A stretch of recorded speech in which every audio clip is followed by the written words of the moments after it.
I'm Dr Louise Newson. I'm a GP and menopause specialist, and I'm also the founder of the Newson Health Menopause and Wellbeing Centre here in Stratford-upon-Avon. I'm also the founder of the free Balance app. Each week on my podcast, join me and my special guests where we discuss all things perimenopause and menopause. We talk about the latest research, bust myths on menopause symptoms and treatments, and often share moving and always inspirational personal stories. This podcast is brought to you by the Newson Health Group, which has clinics across the UK dedicated to providing individualised perimenopause and menopause care for all women.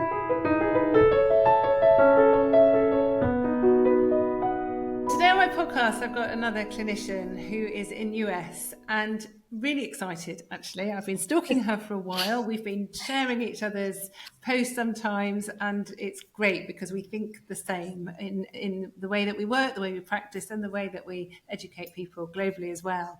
So she's a quite well-known, getting more well-known, Dr. Mary Claire Haver, and she is an obs-gynae person, OB-GYN in US, and she's also got qualification in nutrition as well. And she's, like me really, on a mission to demystify and simplify the noise that's been going on over the last couple of decades. Would that be fair to say, Mary Claire? Absolutely. It's removing the shrouds of secrecy and shame and misinformation around the menopause.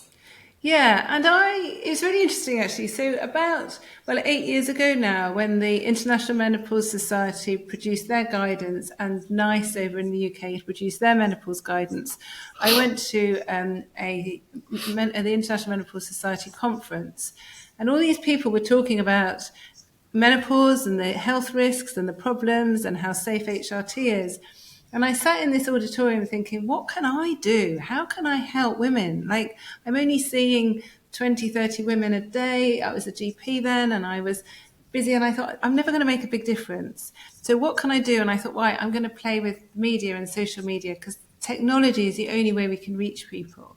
And so since then, I've just been posting and I've been educating people because I've been a medical writer for many years as well.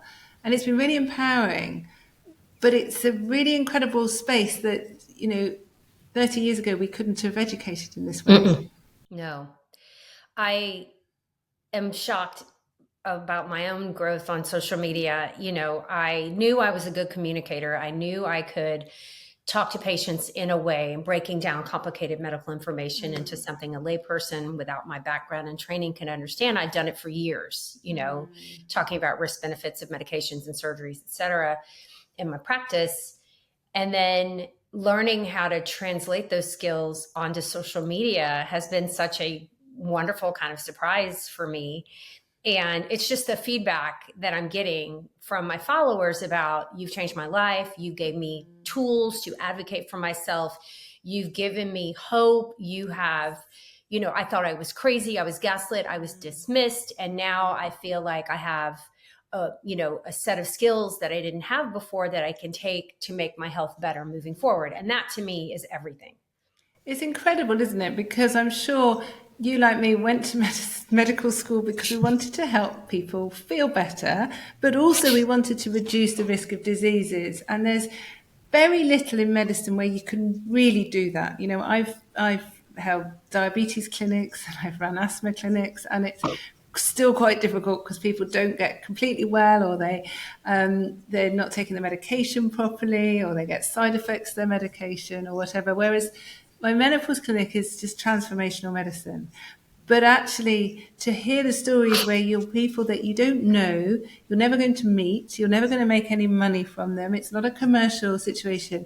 Those are the people where people say to me, thank you, you've got my life back, my family back, my job back, I can't thank you enough, is amazing. But it's also really frustrating. We've always been told, well, it's flushes, sweats, it's just something that happens. And then I go to lectures and people say, well, the symptoms only last 5 to 10 years.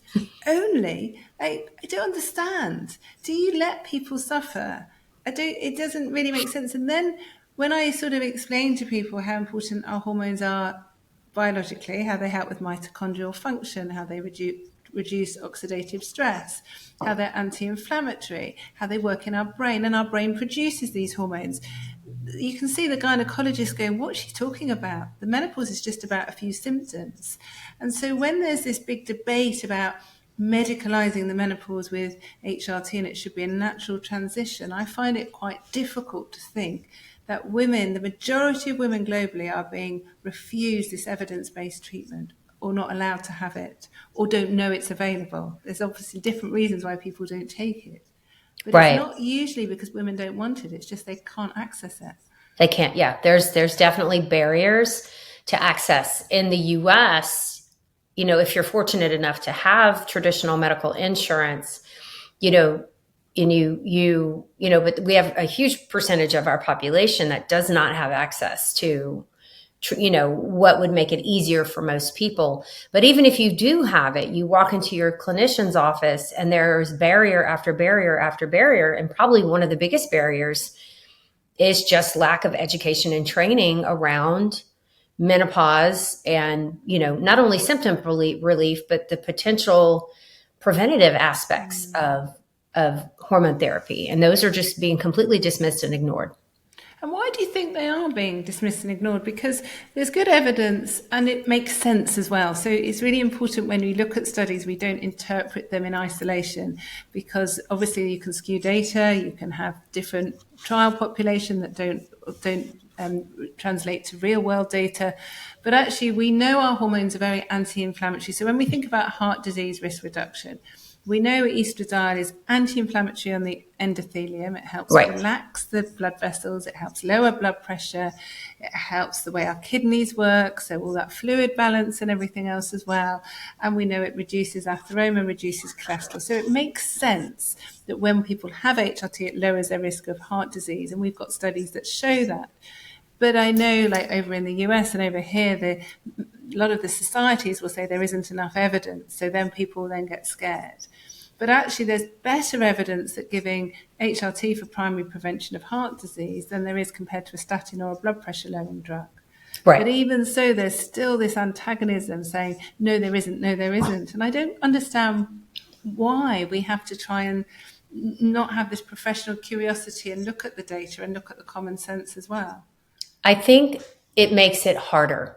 There's so many, boxes to check. And a lot of doctors across the world kind of stop learning once they get out of their training programs. And they kind of stick by what they learned in school and maybe pick up a few things over time. But at least in like the OB-GYN literature for our continuing medical education for my board certification, there's rarely a menopause focused article. 2 years ago, last year, they did present the American Heart Association article that came out in 2020, looking at the menopause transition and risk of heart disease. And just a week ago, AHA, American Heart Association in circulation, again, just presented more data. Really, really fascinating. But by and large, it just seems like that information is not being picked up and disseminated. I think, honestly, Dr. Newsom, we are a generation away from a woman being able to walk into her healthcare provider's office and getting an informed conversation about menopause.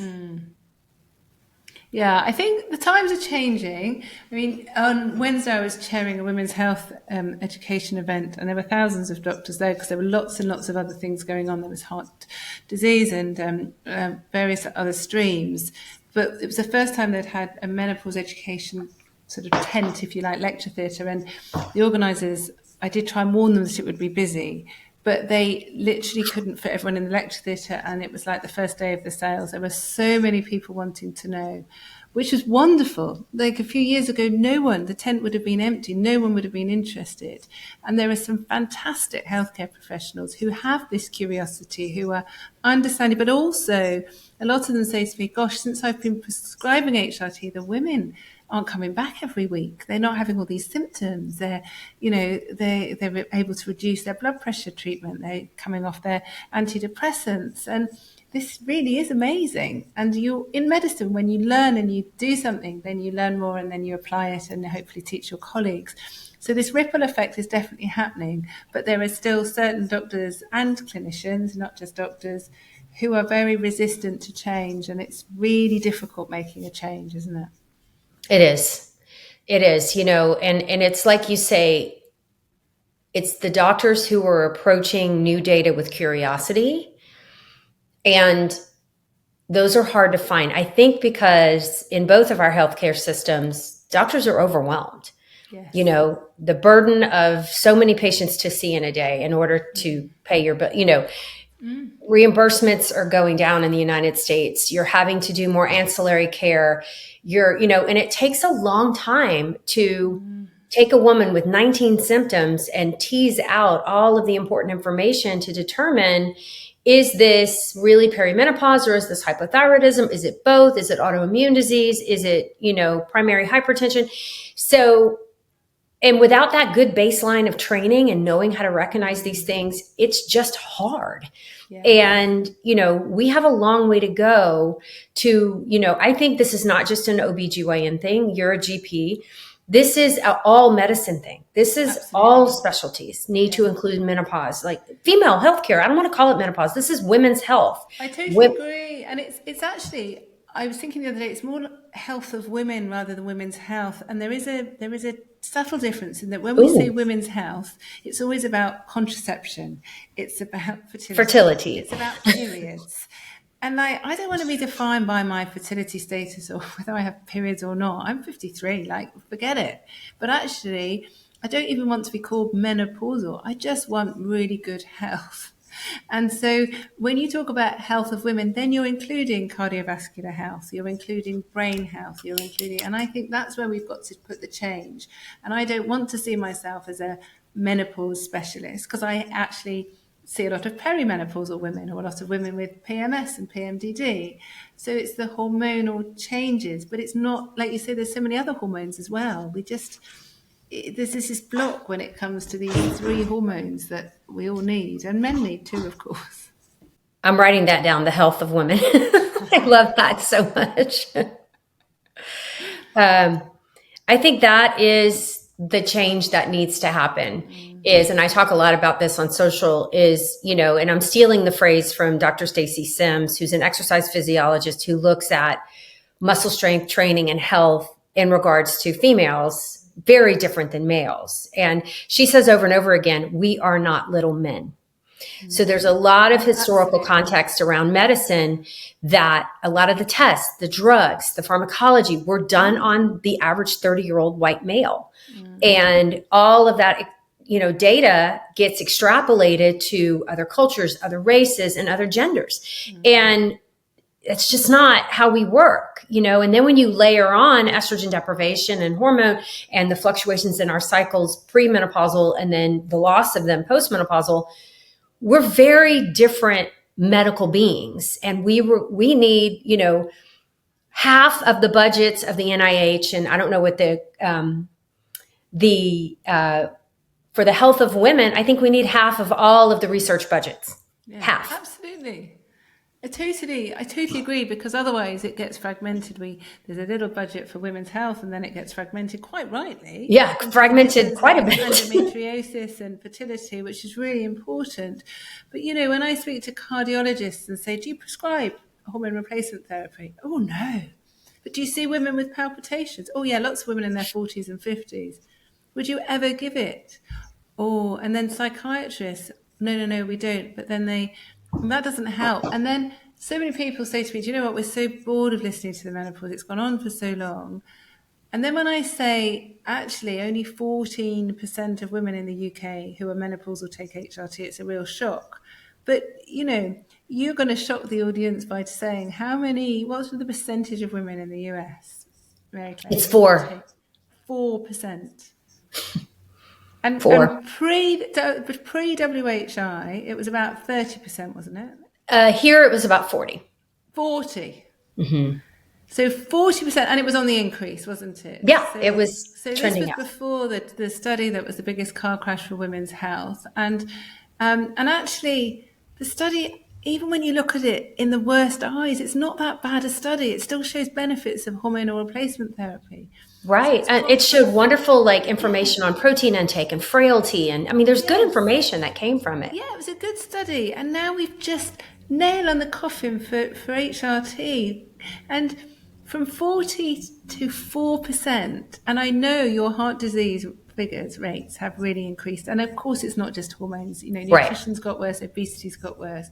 But actually, I don't know about you, but it's really hard to have as good nutrition and as good exercise when you're menopausal and really struggling with symptoms. Mm-hmm. It's Yes, difficult, isn't definitely. it? Right. The mental health load is just incredible. And, you know, why aren't the psychiatrists recommending hormone therapy? Why aren't the cardiologists? The neuroscientists think you should be doing it. You know, the PhDs think you should be. The, you know, people in the labs who are writing these articles and doing the research are really pro HRT, but it's just not translating to the rest of the medical subspecialties. The orthopedic surgeons should be recommending it routinely for musculoskeletal syndrome of menopause and osteoporosis prevention.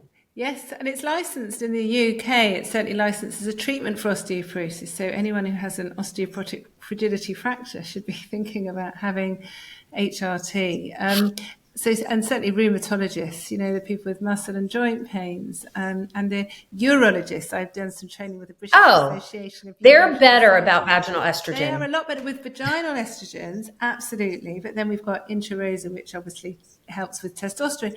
But they don't prescribe systemic hormones. And as good as vaginal hormones are, they just don't get absorbed systemically. That's why they're good, obviously, for women who've had breast cancer as well. But a lot of women still have urinary symptoms because they need systemic hormones. Mm-hmm. But they're still a bit, not sure, Louise, not really sure. But they prescribe other drugs. They prescribe drugs for overactive bladder, which have all sorts of side effects. They prescribe antimuscarinics, which increase risk of dementia and probably heart disease as well. So it's how do we get that shift where people can be confident? And I know there's a real scare of litigation, isn't there? Yes, for us, there's a huge scare of litigation. There was a paper a follower sent to me, and it was a full sheet, completely typed, of a consent for hormone therapy. Like before the physician's practice would give them the prescription, they had to sign this paper. And it was basically all 4 of the findings that have been rescinded from the WHI. And the only benefits listed were relief of hot flashes and osteoporosis prevention. That was it. So, you know, and the patient was like, can you believe this? And I'm like, this is rescinded data, rescinded. You know, I can show you the studies where these were rescinded points on the risk of breast cancer and, you know, all the things. But it was the original viral, before the internet. Isn't it? You know, I actually, it's awful. Last night I was feeling a bit overwhelmed with life and tired and a bit emotional. And then this morning I was in the shower and I thought, I took my patches off and I forgot to put them back on. So I've had 15 hours without any estrogen. And of course I'll still have some, but as you know, it declines quite quickly without. So I opened a new packet of my patches and I always put it in recycling because in that box is this MHRA, risk of death, risk of breast cancer, risk of heart disease. And it's so wrong because actually it's linked to our prescribing as well. I don't know what it's like in the US, but if I prescribe a patch, it comes up with a warning. Risk of breast cancer, which increases after a year. No, we don't have that. And so then I'm thinking, well, no wonder doctors don't prescribe it. No wonder women are scared because they go home and read this horrific insert and your FDA is the same. And so why is it that it's so hard for women who want it to get HRT, but it's so easy for men who want it to get Viagra, for example, which has more risks actually for a lot of people than just when I'm just talking about transdermal estradiol. It doesn't seem fair. It doesn't. And I think it's kind of the built-in misogyny in medicine and paternalism and, just it's a stark example of how males are treated medically versus how females are treated medically. And where did informed consent go? Where did shared decision-making go? There, doctors feel like they are in control of a woman's health. And we're not seeing the same amount of shared decision making.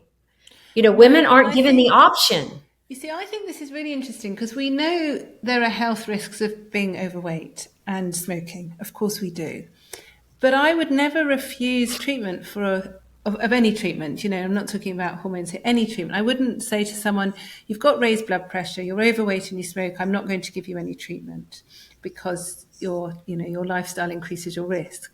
Whereas women are being told there might be a small risk of breast cancer, but we're not going to give you this treatment. But if they were overweight, their risk of breast cancer would be more, but they still allowed to have treatment for other conditions. But they're allowed to choose what they eat. And the same with medication. We can choose, if we're consenting adults, whether to accept or refuse certain treatments. We do that in every aspects of medicine. And as you know, if you do surgery, this is what the consent process is about. Whereas somehow women are not allowed to choose. They have to adapt and have this menopause transition where they take a second-rate job or they give up their job. They have to accommodate to the weather if they're having flushes. I was listening yesterday, there's a clinic in Manchester where they have a memory and concentration clinic for women who are menopausal. It's like, what about giving them some hormones and seeing if they want it? And my problem is that a lot of people tell me that we're pushing HRT, the social media doctors are pushing and it's terrible and all this misinformation. But actually I've said, I don't mind the percentage. If it's 4% for you and 14% of us of women who take HRT, and that's all the people that want it, that's fine. But what I really want to keep working for is that 100% of women who want to take HRT can easily get it. And whether that's 4 or 40% is irrelevant, really. And it sounds like you're getting the same horrendous stories that I am every day from women who are just refused it. What's not happening in the US is women aren't given informed conversations. Like, I don't think every woman should choose HRT or that's the magic bullet for everything. But women are being denied the conversation. I think 100% of women deserve the conversation of her particular risks and benefits. That's not happening. No. And that's the same. I think, I'm, as a family physician, really holistic. Everybody should have a conversation about nutrition, about exercise, about lifestyle. And actually how I would talk to maybe a teenager about their nutrition is quite different to a menopausal woman or an athlete. We adapt and we change, and it's really important. And women, when they're menopausal, should have individualized consultations which don't just look at hormones, they look at everything together. And they might choose one thing first, whether they might decide, well, I'm going to sort my nutrition out first, Dr. Newton, because that's really important. And then I'm going to think about hormones. Or they might say, I'm going to do everything together. Everyone's different. We dress differently, we talk differently, we're allowed health choices differently as well, but they have to be controlled by the patient. They really is so important, isn't it? Agreed. It's not happening. It's not happening. No. We have no nutrition training in the United States for medical healthcare providers, unless you happen to, like me, go back to school and learn, or happen to have an undergraduate degree in nutrition science. My daughter, who's a first-year medical student here, her undergraduate degree is nutrition science. And I'm like, That's so good. It's so important. Yeah. It's so important. So it is looking at everything to improve health, because you're the same as us over here, but globally, the commonest cause of death is cardiovascular disease and dementia. But all these inflammatory diseases, and I know, like me, you're very interested in diseases of inflammation. And we know increasingly, which is good, people know about inflammatory foods and processed foods and everything else, and how exercise can reduce inflammation, good sleep can. But we've known for decades, way before WHI study, how anti-inflammatory our hormones are as well, haven't we? Right. All the observational, studies before clearly pointed this out, and all the WHI was originally thought to do was going to confirm these things, but they started too late. All we did was confirm that estrogen is better at prevention than cure.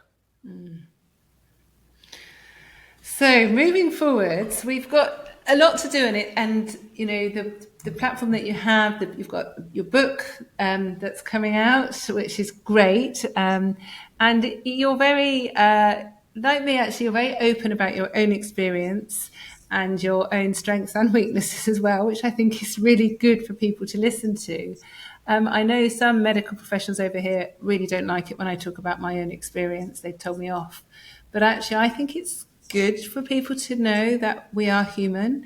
We have some days that are better than others, and we've made choices that are right for us. They're not necessarily right for everybody.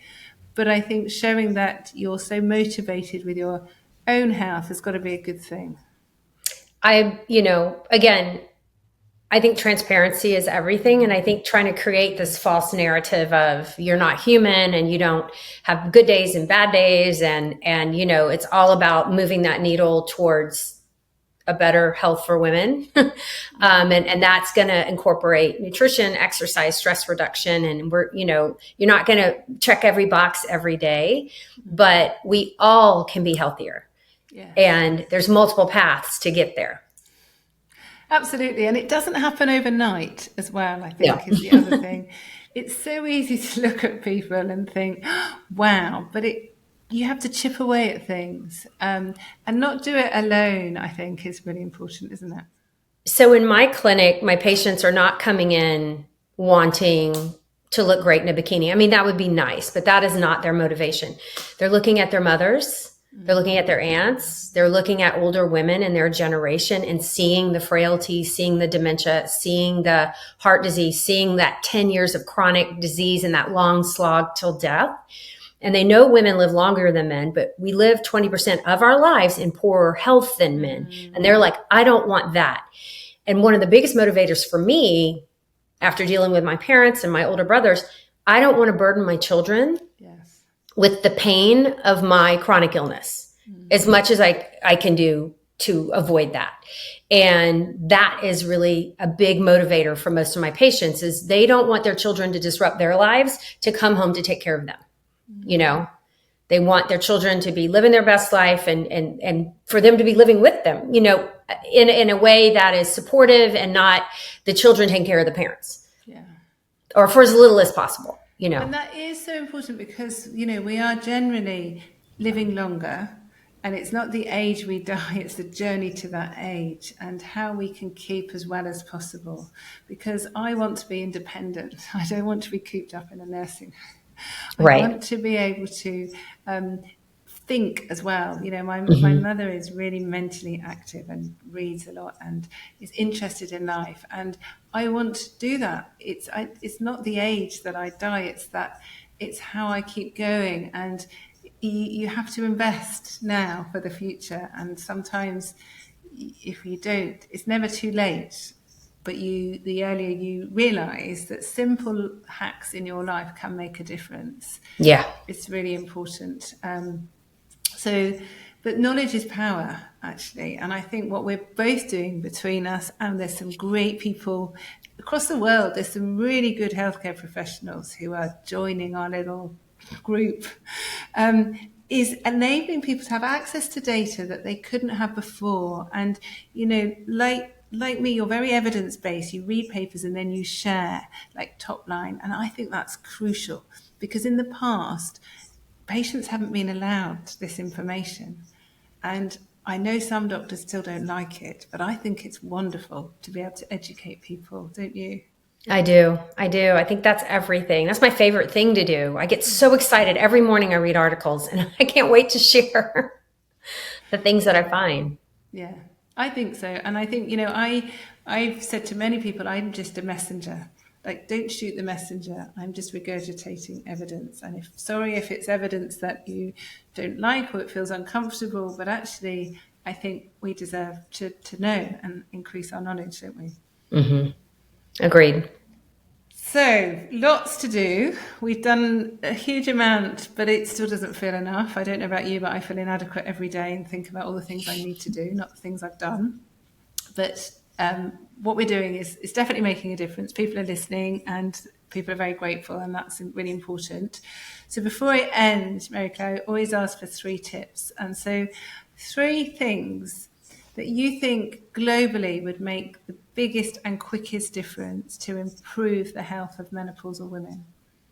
One is really focus on your nutrition. Make sure you're getting adequate fiber in your diet per day. Most women in the US, at least, and probably UK, are only probably getting around 12 grams of fiber per day, and we really should have 25 or more. That hits multiple, that's insulin resistance, gut microbiome health, staying full longer. In those fiber-rich foods are also other vitamins, minerals, nutrients. So that's one. Two is make sure that you are limiting your added sugars. So sugars added in cooking and processing, not fruits and vegetables, or dairy, to less than 25 grams per day. Women who do that consistently have less visceral fat. Visceral fat is tied to increased risk of all the chronic inflammatory diseases. And so, and three, don't just focus on cardio for your movement. We really need to be trying to keep our muscles strong. We have an accelerated muscle mass loss, which leads to bone loss, increasing bone loss. So multiple studies in menopausal women showing, much better outcomes for osteoporosis with resistance training. So, at least 2 days a week, picking up some weights to try to keep those bones and muscles strong. Great advice that everybody can learn from. Actually, you don't even have to be menopausal for a lot of that advice. So thank you so much for your time. It's been wonderful. You're so welcome.